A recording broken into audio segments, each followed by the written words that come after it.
I've seen a lot of people talking about building their own greenhouses, which is great. But I have also seen a lot of lack of knowledge when it comes to maybe the technical side of having a greenhouse. It's one thing to build your structure and fill it full of lovelies, but it's another thing to be able to have a controlled environment, and that takes a butt ton of work. So I'm just going to do a quick walkthrough between my two greenhouses, the shade house, which we're currently in, and the hot house, and kind of go over some of the things that I've done. Everything is DIY for the most part, so it's not all the prettiest, it just works. So I'm going to walk you through some of the things that I've done and some of the things that I have yet to do that I need to do in order to prep for winter in Indiana, because you know we get them below zeros. And yeah, so hopefully this can help a lot of you guys out with prepping and building your greenhouse and whatnot. So here we go. Okay, so one of the number one things that has to be kept in mind when keeping a tropical greenhouse, such as this one that's full of aeroids and such, is that the humidity. Humidity is always a big concern. And it is hard to maintain humidity in a greenhouse all year long. In the wintertime, I have cooling. So I have an AC unit right up there. You can see it. It's actually running right now. And they dehumidify. They pull the humidity out of the air. And then in the wintertime and at night times in the fall when it gets cool, I have heat, and it also pulls the moisture out of the air. So humidity is a big deal. In my greenhouse right now, I have two humidifiers that I run. So I have my big one right here. You can kind of see it shooting the mist up. That is a centrifugal, I don't know. It spins really fast and it atomizes the water and throws it out the top. So that is one that I have. And then the other one they just kicked off. The other one I have an outlet right here, right there. And it is down here, and it is sort of a I made it myself sort of situation. It has a what are them things called? Hold on, I'm working it out. Okay, I can't remember. It's a pond fogger. That's what the generic term for them. So it has I gotta switch arms. My arm is tired. Ooh. It has a 12 head pond fogger inside of there, in the tote basically, and a 6-inch duct fan on top that forces the air down into the tote and then forces the atomized water up out of it and into the air. Now, I can't be in here turning this stuff on and off all day. That is impossible. I work, and even if I didn't work, it is impossible to be able to maintain the perfect humidity all day long just off of you turning things on and off. So right here I have this one, the blue one. This is a humidity gauge, and so it runs a dehumidifier as well, but I don't have a dehumidifier because I ain't got that problem. What it does is I set the humidity to whatever percentage I want. Right now it's set at 83%. So it is allowed. I have a 5% difference something.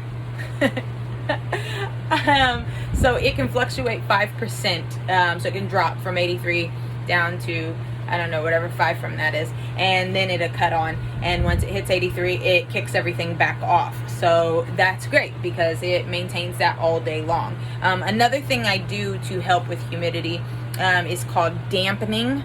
And so if you look at the floor right now, you can see that it's pretty wet for the most part. That's because I just damped it down. Damping it down is literally just spraying water all over your floor. It will throughout the day sort of evaporate, and that helps with the humidity. Another situation or another thing that I have is I have a misting line that is right down here. There's one, it runs across over there. Hopefully you can see that as I'm on the front facing. That misting line on the floor actually mists out onto the floor, and so it damps the floor for me throughout the day, so that way I don't have to. I actually have that one set to only mist when the heat is running. So because when the heat is running, and I'll show you that in a second, it blows the hot dry air in, and so that misting system clicks on to kind of help damp that air a little bit, so that it doesn't dry it out so much, and here my humidifiers don't have to work quite as hard. Okay, so that's humidity. There's a lot going on with that. It takes a lot to maintain humidity. It takes work, and the next major thing that comes along with having high humidity is adequate air movement. So in here, this greenhouse is, oh, I don't know, it's 12 foot by 8 foot, maybe, something like that. So I have this big oscillating fan up there. That thing kicks butt. Like when it goes past, let's see, you'll see the plants move. See the plants all moving? Yep, that's because it blows. You need, if you're gonna have this kind of humidity all the time, let's see them all moving? Yep. If you're gonna have this kind of humidity all the time, you have to have adequate air movement and circulation and stuff. So like right now, I have the air conditioner up there is blowing out, and then the fan on the other end is also blowing. So it's kind of does like this, you know, there's something blowing this way, something blowing that way, and the fan is also tilted down, so it's kind of aiming the air downward to give adequate airflow. If you do not have that, that's how you end up with rot. And even then, I still struggle sometimes. I have some of my plants and I look at the leaves and I'm like, son of a biscuit, this is not good.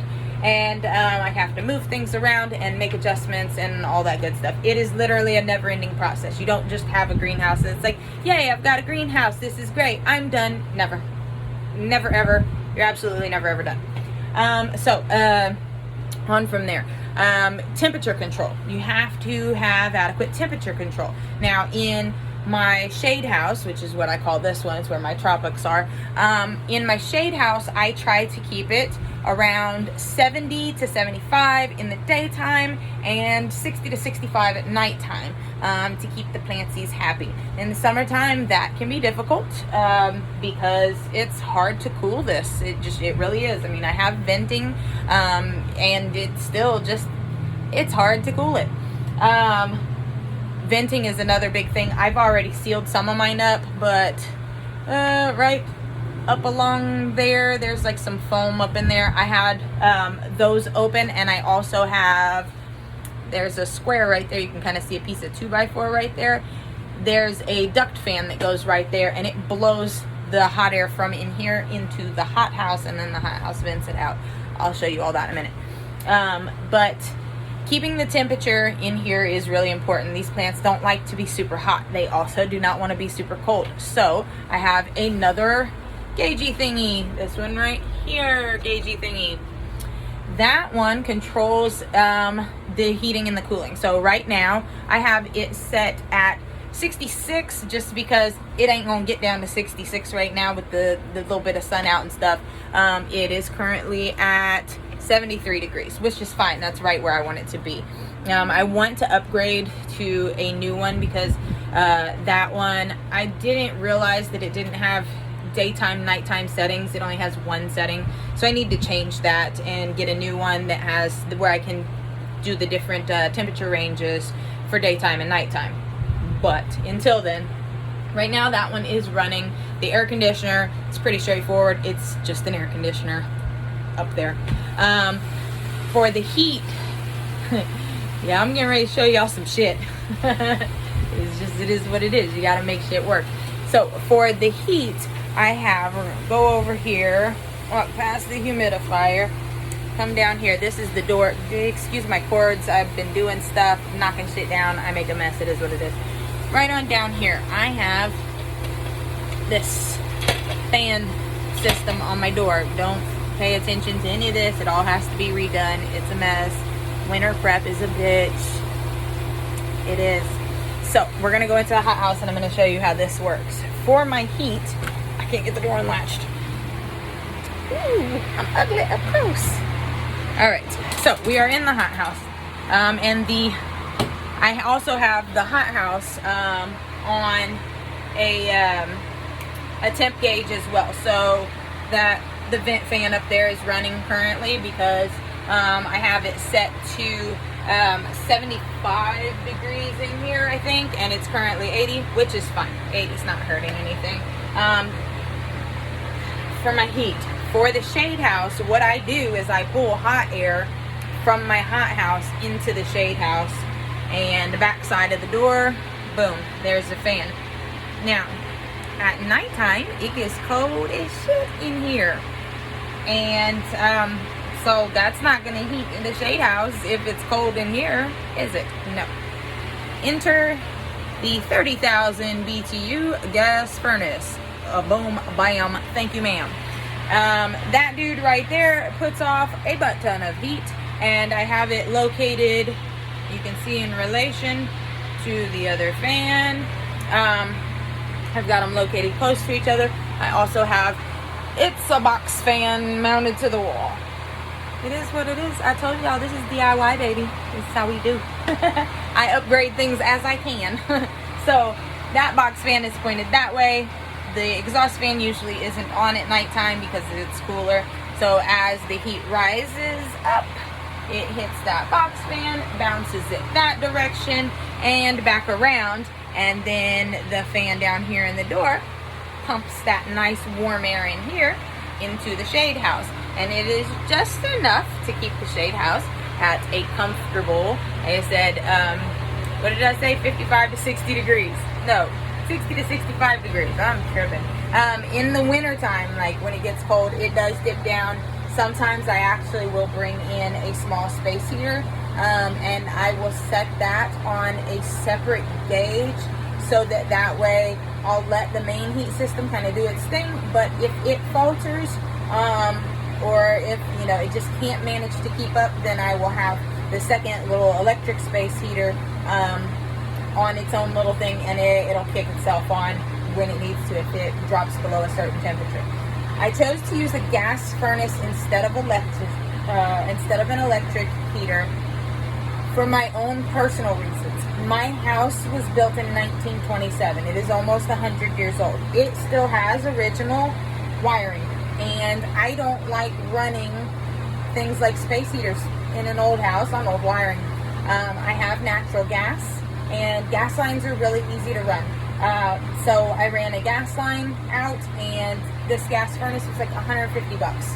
That's cheap. It does a phenomenal job, and I don't have to worry about it, you know, about my house catching on fire because of running a space heater or whatnot. All of my electrical stuff, though, because all of the things that I showed you are all electrical, and they are all, every single thing is plugged into its own circuit breaker block. So every single thing, when you're dealing with a greenhouse, you're dealing with water, you're dealing with humidity, you need to have everything plugged into its own circuit breaker. So that way it gets wet, it trips its circuit breaker, and it doesn't, you know, burn your house down or something like that.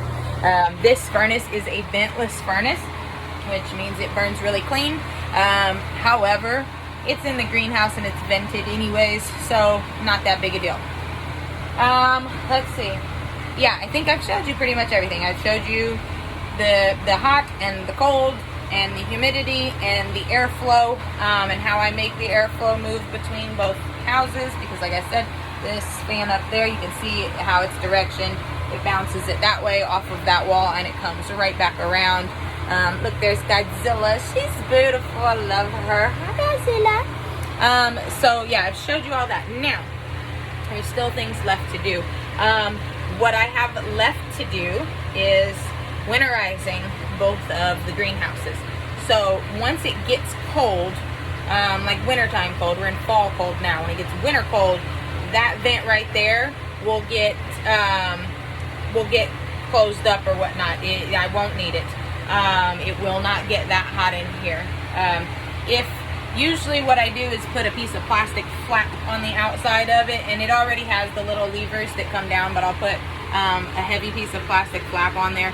If worst case scenario, if it does get really warm because it's really sunny one day, I can still flip it on and it'll blow that plastic flap right up and it'll be okay. But it is best to try to seal it up as much as possible.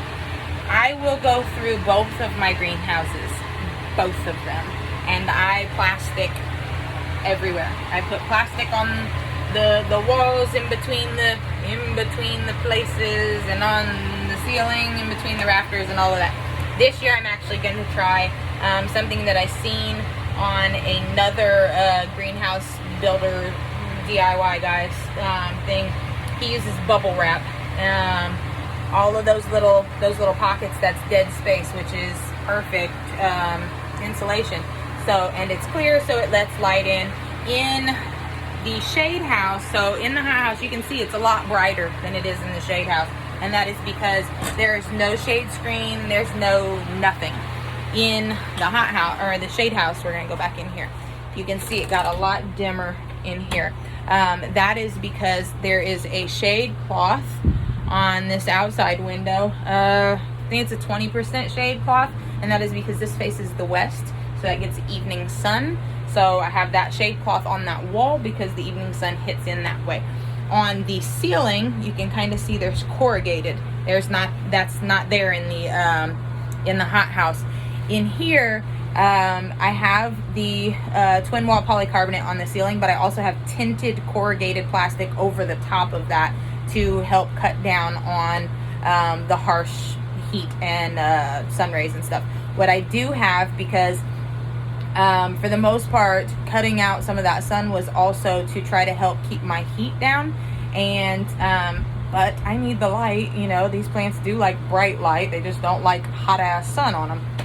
So I put in, there's one right there, and then we spin around, and there's one right there.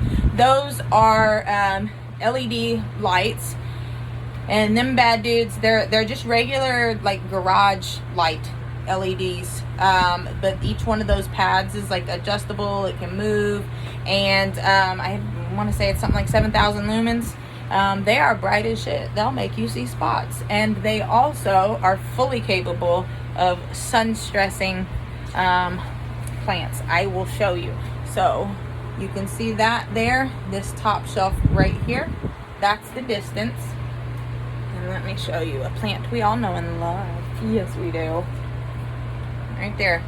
See that good old Hoya sunrise? See how beautifully sun stressed it is? It barely had any of that coloration when I got it, and that is literally just from that LED. And it is every bit of, it's at least 2 to 2.5 feet away, so it's not even right up on it. They're great lights. I got stuck. They're great lights. They do a wonderful job. So yeah, I have that supplemental light in here as well. So let's see. We went over the humidity and the air circulation and the cooling and the heating, damping the floor down, the misting system. Oh, with the misting system, I'm kind of all over the place, aren't I? With the misting system on the floor that I showed you, right down here, kind of runs underneath the stairs, and right over there you can see it. The heat comes out of that and it blows down at the ground. So these kick on when that kicks on. So they blow or shoot out a bunch of water onto the ground and damp the ground down right there as it's blowing the hot air onto it. So far, I'm really happy with that. That is something that I did just this year. But so far, it is definitely helping keep the humidity in the shade house. So yeah, and then lighting and whatever. I think I went over most of everything. If you have any questions, feel free to ask me, because for the love of freaking plants, I don't want you to kill them. I want you to be successful. I want you to have a good greenhouse. So anything I can do to help figure things out, recommend products, help you with setup, whatever I can do, I will. So feel free to, drop questions, comments, anything like that, and hope you learned something. Later.